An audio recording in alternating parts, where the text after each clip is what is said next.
আল্লাহ বলেন অহংকারের কোনো অস্তিত্ব দুনিয়ায় টিকতে পারে না। ওয়ার্ল্ড ট্রেড সেন্টারের ইতিহাস বলছে ওয়ার্ল্ড ট্রেড সেন্টার যে অহংকার নিয়ে বানানো ছিল, প্রায় 10 কিলোমিটার দূর থেকে চড়ুই পাখিও যদি ওয়ার্ল্ড ট্রেড সেন্টারের দিকে ঢোকে বলছে তার ক্যামেরায় ধরা পড়ে যেত। তাহলে এত বড় বিমান ওয়ার্ল্ড ট্রেড সেন্টারে আক্রমণ করবে, তোমার গোয়েন্দা বিভাগ কোথায় ছিল, তোমার গোয়েন্দা বাহিনী কোথায় ছিল, তোমার ডিজিটাল ক্যামেরা কোথায় ছিল? তোমরা তোরা বোরা পাহাড়গুলোতে বোমা মেরে মেরে হাজার হাজার কিলোমিটার নিচে পিপিলিকা থাকলে তোমার ক্যামেরায় ধরা পড়তো। আর ওয়ার্ল্ড ট্রেড সেন্টার এত বড় বিমান হানা হবে, তোমার ক্যামেরায় ধরা পড়লো না। আল্লাহ বলে আমি যখন সাইজ করব তখন দুনিয়ার কোনো ক্যামেরা চলবে না, আমি যখন সাইজ করব দুনিয়ার কোনো সেনাবাহিনী থাকবে না। অনেক সময় বলে দুর্যোগ আসছে, বন্যা হবে, সাইক্লোন হবে, ঝড় হবে, আমাদের সেনাবাহিনী রেডি আছে সমস্ত রকমের দুর্যোগের মোকাবেলা করার জন্য। ওটা কি ঝড় ঝাপটার পরে না ঝড় ঝাপটা রাখে? সব নাস্তানাবুদ হওয়ার পরে না আগে?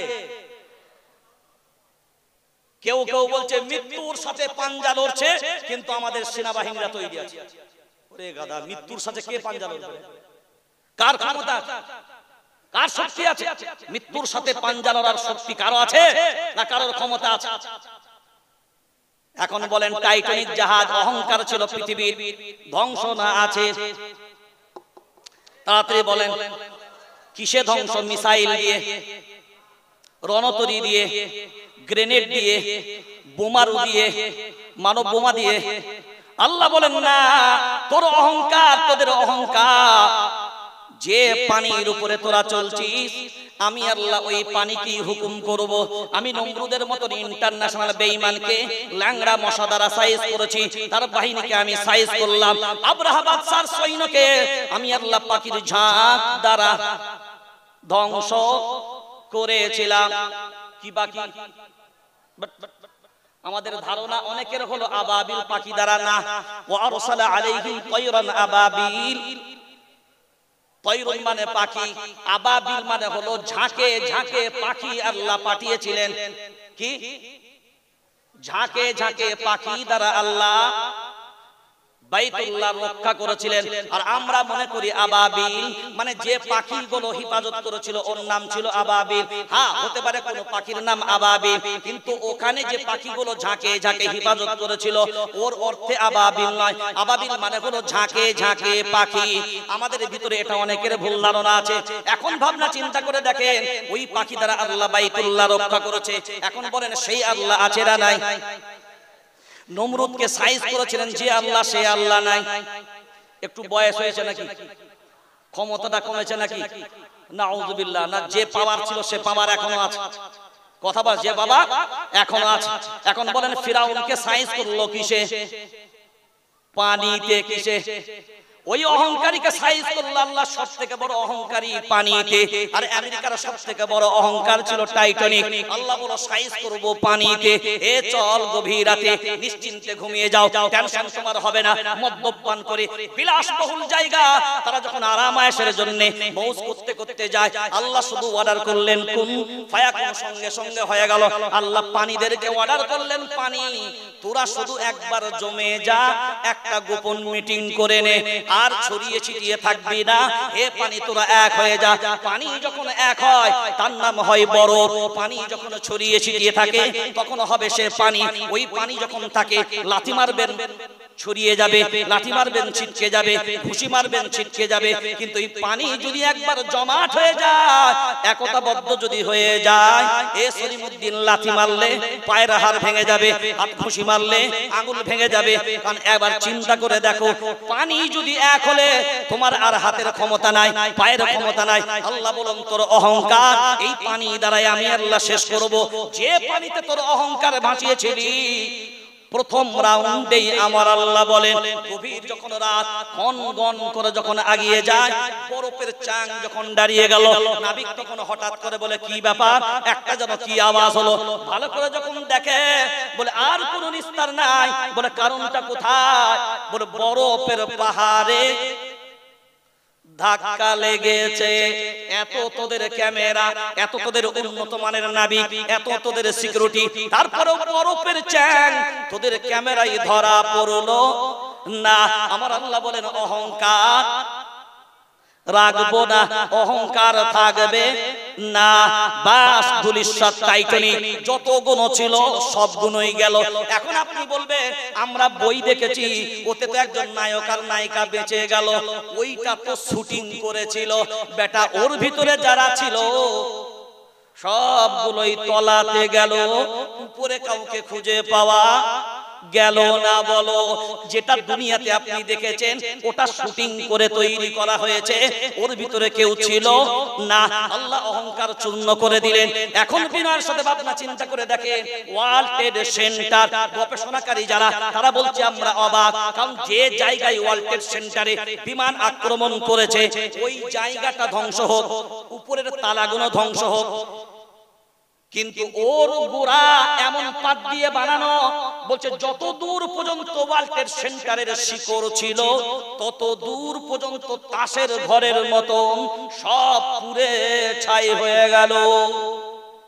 অহংকার, কথা বল, অহংকার শেষ। আপনি বলবেন এটা তো ওসামা বিন লাদেন করেছিল, না, এটাও সাজানো ঘটনা ছিল। তৎকালীন যুগের পত্রিকা যদি আপনাদের কাছে থাকে আপনারা দেখবেন সব দেশের কাছে বুশ সব নথিপত্র দিয়েছিল ওসামা বিন লাদেন এই কাজ করেছিল।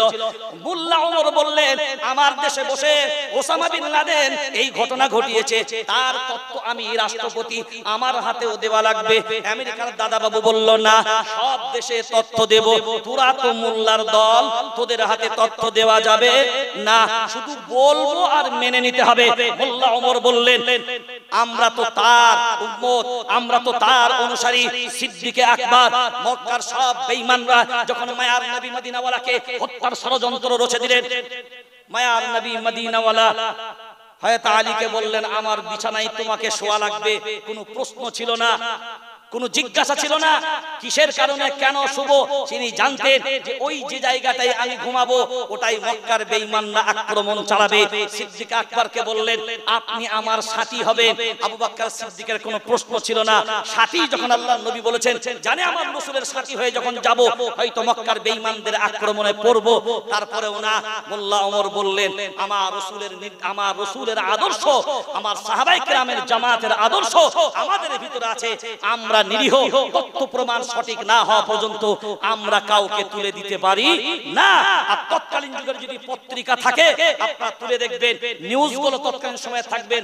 আমার কাছে খুব ভালো মনে আছে সেই সময়ে একটা ভিডিও ফুটেজ, তার সন্তান বলেছিল না 11ই আপনার ওয়ার্ল্ড ট্রেড সেন্টার ধ্বংস হচ্ছে, 9ই সেপ্টেম্বর সন্তান ওমর বলছে আমার আব্বার সাথে আমার সাক্ষাৎ হয়েছিল, কিন্তু তিনি যে আলোচনাটা করেছিলেন মিটিংয়ে, সেই মিটিংয়ে আমি ছিলাম, তিনি আলোচনা করেছিলেন মসজিদুল আকসা ইহুদিদের কবজা থেকে কিভাবে উদ্ধার করা যাবে, এই আলোচনা শুনেছিলাম। ওই আলোচনাতে কিন্তু ওয়ার্ল্ড ট্রেড সেন্টারের কোনো কথা ছিল না একদিন পূর্বে। তাহলে দেখা গেল আসল ঘটনা হলো ও জায়গায় না। মুসলমান কোরআনওয়ালা চলতে দেওয়া যাবে না, কারণ ওটা সহ্য হবে না। সেই জন্য বাবরি আছে। আর শুনে না কেন, ইতিহাসে হয়তো অনেকেই জানেন যে বাবর যে মসজিদটা প্রথম বানিয়েছিল ওটা কোন মসজিদ জানেন? কোথায় আছে জানেন? আসল বাবরি মসজিদ প্রথম যেটা বানিয়েছিল সে মসজিদ এখনো আছে, কিন্তু ওই 90-এর দশকে সে মসজিদ তালা লাগিয়ে দিয়েছে।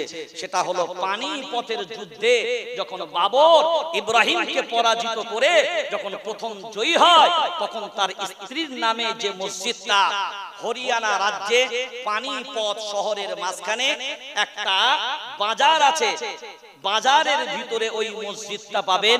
মসজিদটার নাম ছিল কাবলি বাগ মসজিদ, কিন্তু তার স্ত্রীর নামে মসজিদটা রেখেছিল। কিন্তু মানুষ কাবলি বাগ বললে চিনবে না।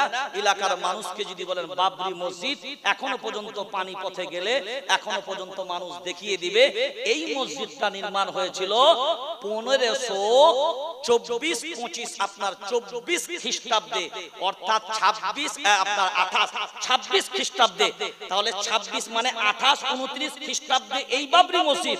তার 2 বছর আগে যে মসজিদটা প্রথম তৈরি করেছিল বিজয়ের নিশানা হিসাবে, সেই মসজিদ এখনো আছে। কিন্তু বড় আফসোস, 6 ডিসেম্বর এই বাবরি মসজিদ শহীদ হবার পরে পরে ওই মসজিদেও তালা মেরে দেয়।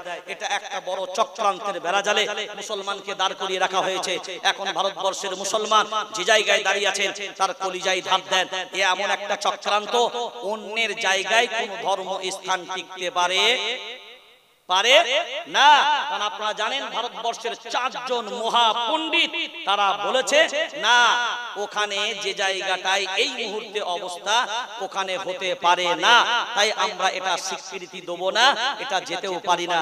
আর আমরা অবাক একটা জিনিসের, ধর্ম পালন করুক মানুষ ঠিক কথায়, কিন্তু আসল নিশানা কোথায়? নিগাহে কहीं और নিশানা कहीं, নিশানা कहीं और। সেই জন্য সব চক্রান্তের বেড়াজালের মূল জায়গায় হলাম আমরা যদি ঠিক হয়, পানি যদি একত্রিত হয়ে টাইটানিকের মতন অহংকারকে ধূলিসাৎ করতে পারে, আমরা ঐক্যবদ্ধভাবে এই সমস্ত জালিমের বিরুদ্ধে সোচ্চার হয়ে কি রুখে দাঁড়াতে পারবো না? পারবো। যারা আজকে মাদ্রাসার দিকে কুনজর দিয়েছে, যারা কোরআনের দিকে কুনজর দিয়েছে, শুনে রেখে দেন, আহলুল কোরআন আহলুল্লাহ ওয়াল খাসসা। কোরআন ওয়ালারা হলো আমার আল্লাহর পরিবার। আর আল্লাহর পরিবারের দিকে যারা চোখ তুলে তাকাবে, সাবধান, চোখকে কন্ট্রোল করো, জুবানকে কন্ট্রোল করো, লাগাম দাও, লাগাম টানো। ভাববে না চিরস্থায়ী থাকবে, কারণ যে চেয়ারে আজকে আপনি বসে আছেন ওই চেয়ারে ইন্দিরা গান্ধীও একদিন বসেছিল। আজকে আছে অটল বিহারী বাজপেয়ী জি ওই চেয়ারে বসেছিল, আজকে আছে। রাজীব গান্ধী ওই চেয়ারে বসেছিলেন, আজকে আছে না। আর যারা আজকে আমরা ভারতবাসী হিসাবে আমাদের প্রশ্ন চিহ্ন কঠোরতম, যে ভারতবর্ষের ইসলাম ও মুসলিম বিদ্বেষী মহান ভগবত প্রধানমন্ত্রী মুখ্যমন্ত্রীর সাথে তিনি অতিথি হিসাবে গেলেন। তাদের বক্তব্য হলো ভারতবর্ষের সবথেকে বড় দলের লিডার, ওই জন্য দাওয়াত পেয়েছে।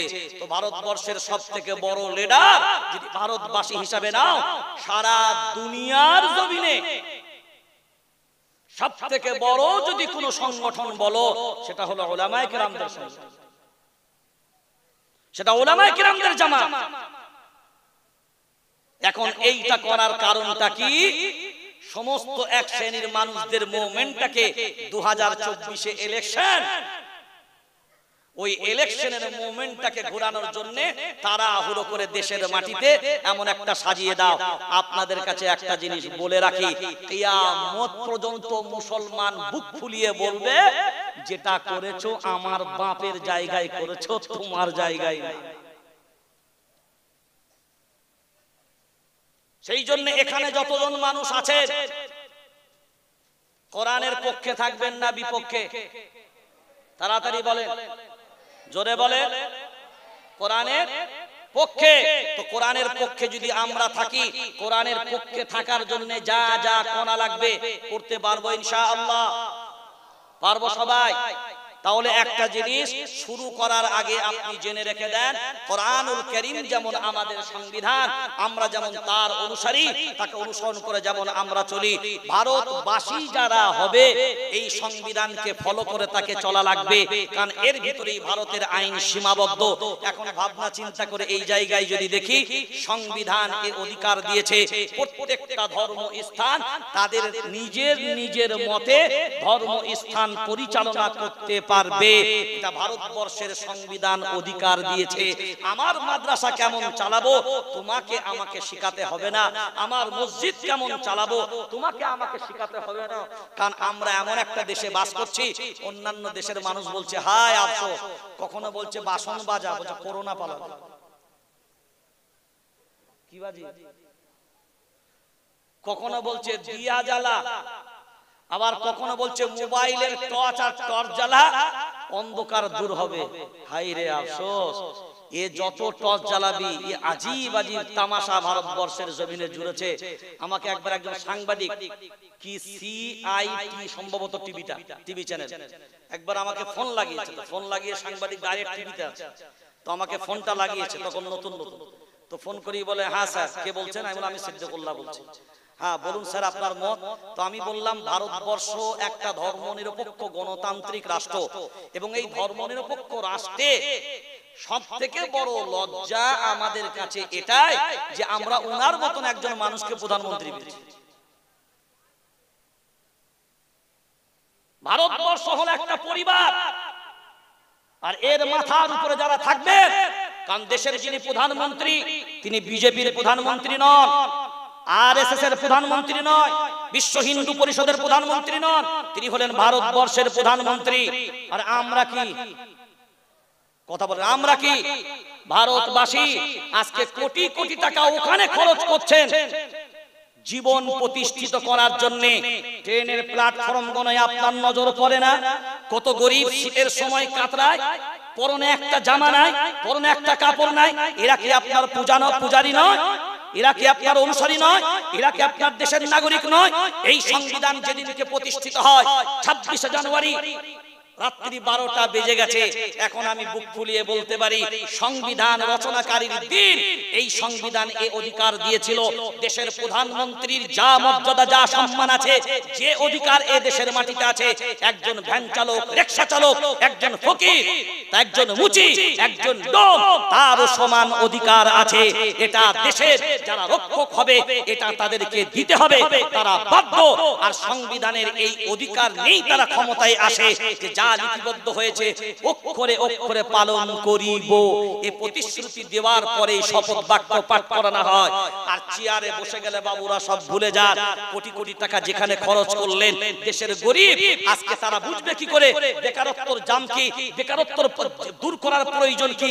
কারণ যেটা একটা আছে ইউপিতে ওটা তো কেউই নাই, বউ নাই, ছেলেও নাই।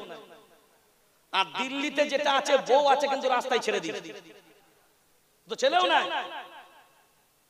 তো যাদের ছেলে আছে তাদেরকে জিজ্ঞাসা করুন, ও তার ছেলে যখন বেকার ঘুরে বেড়ায় ওই ফ্যামিলিতে কষ্টটা কেমন হয়, বেকার ছেলেদের জন্য ওই গার্জেনের কষ্ট কেমন হয়। তো ওর তো ছেলেই নাই, তো বেকার বুঝবে কি করে? আর কোন শুনে নেন, সংবিধান অনুযায়ী বলছে কোন নিয়ম সংবিধানে নাই ব্যক্তিগত কোন ধর্ম পালনের জন্য রাষ্ট্র কোষাগার থেকে খরচ হবে। আপনারা যে খরচ গণ করলেন রাষ্ট্র কোষাগার থেকে মুসলমান ভারতবর্ষের জমিনে ট্যাক্স দেয় না, তপশিলি জাতি দেয় না, আদিবাসী দেয় না, ভারতবাসী দেয় না। আমাদের টাকা নেবেন, আমাদের ট্যাক্সের টাকা নেবেন, ওই টাকায় আমাদের অধিকার আছে। ব্যক্তিগত কোন ধর্মের ব্যাপারে প্রত্যেকের ধর্ম নিজের নিজের জায়গায় স্বাধীনভাবে পালন করবে। আমরা কোন ধর্মের বিরোধী নয়। ওয়ালা তাসুবুল্লাযীনা ইয়াদউনা মিন দুনিল্লাহ ফায়াসুবুল্লাহ আদওয়াম বিগাইরি ইলম। আল্লাহর কোরআন বলেছে কথা, অন্যের দেবদেবীকে গালি দেবে না, অন্যরা যাকে পূজা করে তাকে গালি দেবে না, কারণ এটা আমি আল্লাহ নিষেধ করছি, আল্লাহর নিষেধ। অর্থাৎ আমরা অন্য কাউকে ছোট নয়, কিন্তু হ্যাঁ বিসমিল্লাহির রহমানির রহিম কুল ইয়া আইয়ুহাল কাফিরুন, অবিশ্বাসীদেরকে জানিয়ে দাও লা আ'বুদু মা তা'বুদুন ওয়ালা আনতুম আবিদুনা মা আ'বুদ ওয়ালা আনা আবিদুম মা আবাদতুম ওয়ালা আনতুম আবিদুনা মা আ'বুদ। তারপরে বলেছে লাকুম দীনাকুম ওয়ালিয়াদিন। একটা কথা ঘুরিয়ে ফিরিয়ে তোমরা যার ইবাদত করো আমরা তার করি না, আমরা যার ইবাদত করব তোমরা তার করবে না, আমি যার ইবাদত করি তোমরা তার করো না। এ ঘুরিয়ে ফিরিয়ে বলার পরে একটা কথা বলা হলো, তোমার ধর্ম তোমার কাছে, আমার ধর্মটা আমার কাছে। কিন্তু তার মানে এই নয় ধর্ম যার যার, উৎসব সভা। হাসিনা খালার ফতোয়া এ ভালো কারবার, তো আমি বলছি যদি ধর্ম যার যার উৎসব সবার হয় তো হাই রে হতচ্ছাড়া কেউ যদি বলে দেয় বিয়ে যার যার বউ সবার, চাষ যার যার ফসল সবার, এটা হয় কোনোদিন? না, কোনোদিন হবে না। আপনারটা আপনার মঙ্গল, আপনার সাথে আমার কোনো শত্রুতা নাই। হ্যাঁ, আপনি আপনার মতো করে পালন করুন, কিন্তু রাষ্ট্র কোষাগার থেকে একটা পয়সা ব্যক্তিগতভাবে খরচ করা যাবে না। এটা ভারতবর্ষের জনগণ হিসাবে এই আওয়াজ তোলার অধিকার এ ভারতবর্ষের সংবিধান আমাকে দিয়েছে। এই সংবিধান যদি বাঁচে দেশ বাঁচবে, জনগণ বাঁচবে। কিন্তু চক্রান্ত রেডি করে সব জেরক্স কপি বানিয়ে দিয়েছে একক ক্ষমতায়, এই সংবিধানটাকে শেষ করে দেওয়া হবে। সেই চক্রান্ত বেড়াজালে আমরা দাঁড়িয়ে আছি।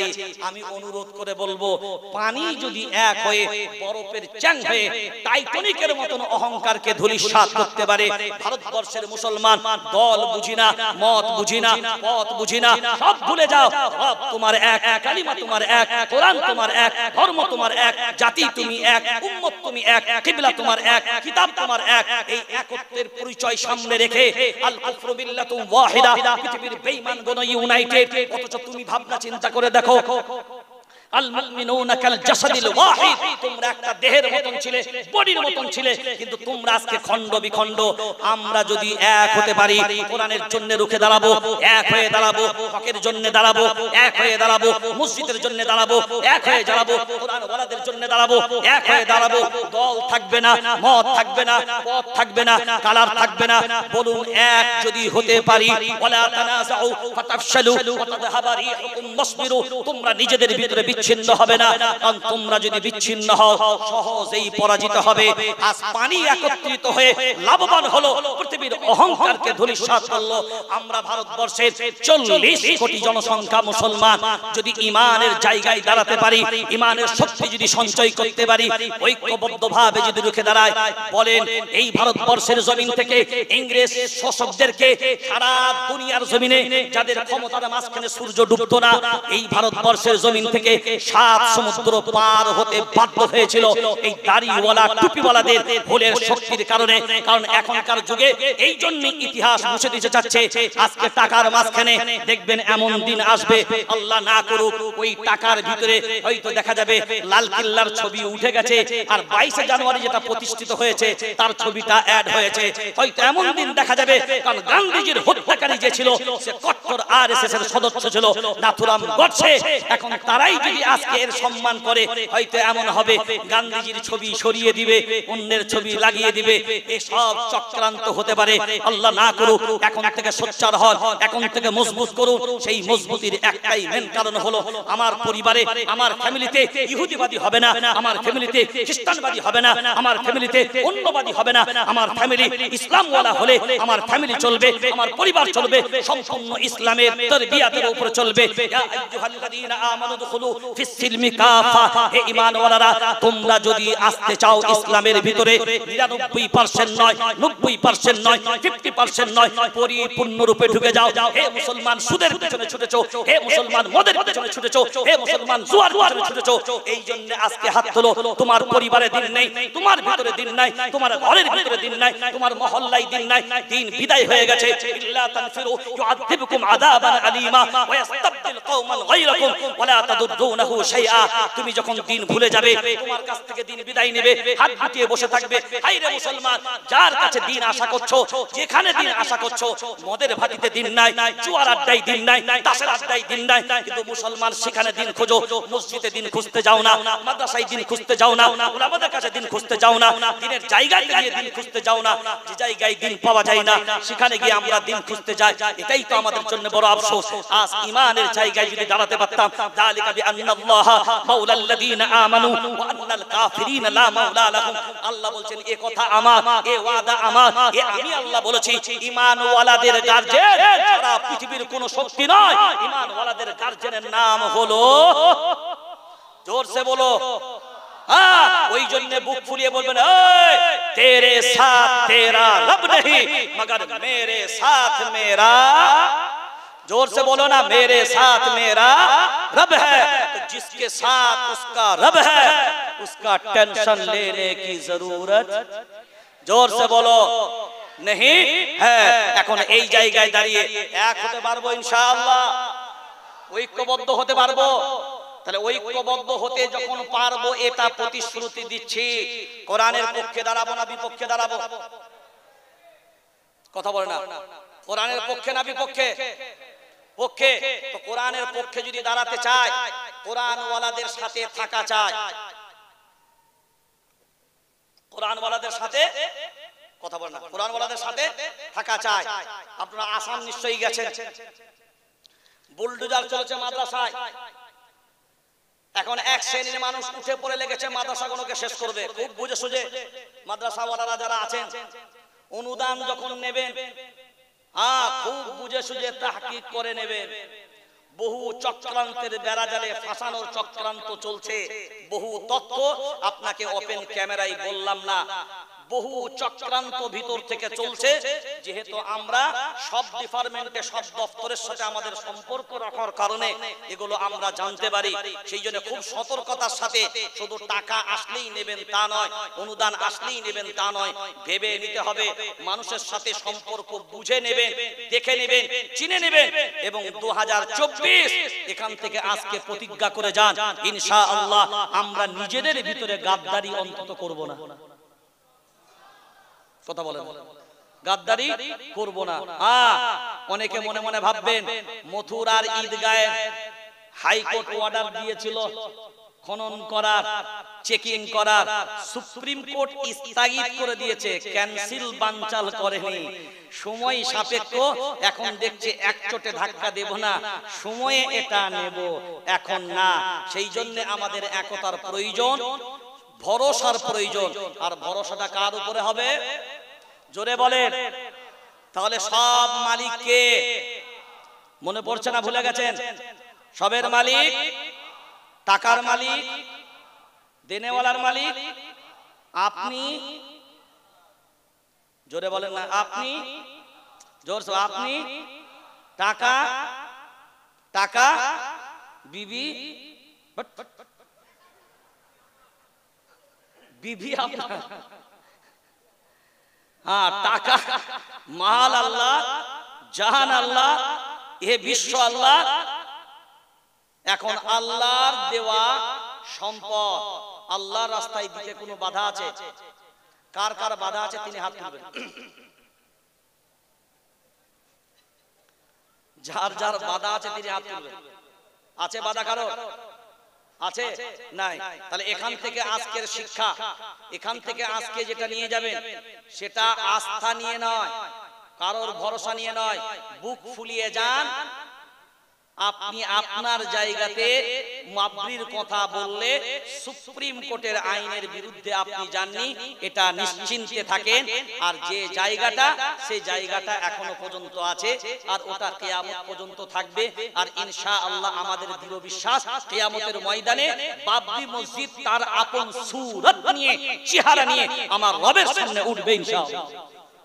আর সেই দিনকে এই জালিমগণের সাথে দেখা হবে, হবে খেলা। সেই দিনকে কেউ ঠেকাতে পারবে না, হবে খেলা। খেলা তো ওই দিন কি হবে, আমার প্রত্যেকটা জালিমের খেলা সেই দিনকে হবে, ভুলে যাবেন না। সেই জন্য ভারতবর্ষ এমন একটা মজবুত দেশ, এ দেশে মুসলমান টেনশন লেবার নয়, এ দেশের মুসলমান বাই চান্স না, বাই চয়েস মুসলমান। কি বললাম? By choice. পালাবেন না, একটাও পালাবেন না। আমি এখন আসল কথাটা বলি নাই। আসল কথাটা যেটা আপনাকে বলবো বলে বসেছি সেটা এখনো বলি নাই। এখন বলেন এই মাদ্রাসার পক্ষে আমরা দাঁড়াতে পারবো কারা? হাত তুলবেন শুধু তারা। মাদ্রাসার পক্ষে আছি কারা কারা? লিল্লাহি তাকবীর। জোর সে বলো লিল্লাহি তাকবীর। কোরআন সুন্নাহ যেখানে, जोर से कुरान सुनना যেখানে আমরা আছি সেখানে, উলামায়ে কেরাম যেখানে আমরা আছি সেখানে। আরে হাউজের আওয়াজ নাই কেন? বিরিয়ানি দেবো, টেনশন কোথায়? এত ভাবছে কেন? ইউসুফ ভাইকে বলবো দুটো বেশি করে দে, সব তো নিজের লোক। লিল্লাহি তাকবীর, আল্লাহু আকবার। আরে আওয়াজ কেন দিতে বলি জানেন? আওয়াজ থাকবে যেখানে বেঈমান কাঁপবে সেখানে। মুসলমান আওয়াজ ভুলে গেছে, যেখানে আওয়াজ দেবার কথা সেখানে আওয়াজ নাই। আওয়াজ দেয় কোথায় জানেন? মিছিলে স্লোগান আছে,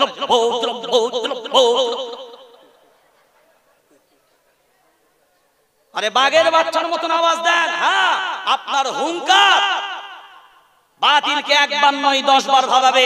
আজকে যারা ভারতবর্ষের জমিনে এটা ভাবছে, হ্যাঁ ভারতবর্ষের জমিনে বুঝি এই বাগানে বুঝি সেই সিংহগুলো নাই, সেই বাঘগুলো নাই, মাহমুদুল হাসান দেওবন্দির মতন সিংহগুলো নাই, কাসিম নানুতুবির মতন মানুষগুলো নাই, ওবাইদুল্লাহ সিন্ধির মতন সিংহগুলো নাই।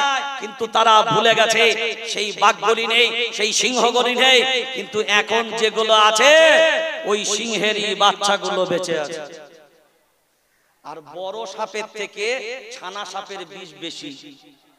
মাল যেখানে সেখানে ঢুকে থেকে ছবল মাল, জুতোর ভিতরে মাল ঢুকে যাবে, বড় ঢুকতে পারবে? খুব বুঝে সুঝে। আর ইনশাআল্লাহ আমাদের দৃঢ় বিশ্বাস, আপনারা যদি সাথে থাকেন আমাদের কোন সরকারের অনুদান নিতে হবে। যখন দেখেন যার খাবেন নুন তার গাইতে হবে। আসহাবে সুফা জানতেন তো? আসহাবে সুফা আল্লাহর নবীর প্রথম ছাত্র যারা ছিলেন সেখানে আসহাবে সুফা। কেউ বলল আমি একটা মেহমান দিয়ে যাব, খাওয়াবো, যার বাড়িতে একটু হলো, কোনোদিন হলো তো হলো, না হলো তো। তো আমার রাসূল যে আদর্শ নিয়ে প্রতিষ্ঠিত করেছিলেন কোরআন শিক্ষার ব্যবস্থা, আমরাও আমাদের যাকাত, ফিতরা, সদকা যা আছে দান এই দিয়ে ইনশাআল্লাহ আমরা প্রতিষ্ঠানগুলোকে বাঁচাবো। পারবো ইনশাআল্লাহ? কোন সরকারের সহযোগিতার প্রয়োজন, সাহায্যের প্রয়োজন নেই। আমাদের অনুদানই কোরআনের জন্য যথেষ্ট হবে ইনশাআল্লাহ। হবে ইনশাআল্লাহ। মাশাআল্লাহ। লান তানালুল বিররা হাত্তা তুনফিকু মিম্মা তুহিব্বুন। কশিন কালেও তোমরা সফলতা পাবে না যতক্ষণ পর্যন্ত তোমরা তোমাদের প্রিয় জিনিস আল্লাহর রাস্তায় না দেবে। এখন সবথেকে প্রিয় জিনিস ছেলে দিতে বলেন দিয়ে দেবে, কিন্তু মাল দিতে বললে কথা বলেন দেবে? আশা করছি আপনাদের মতন বারখুদা এলাকার মানুষ দেবে, কারণ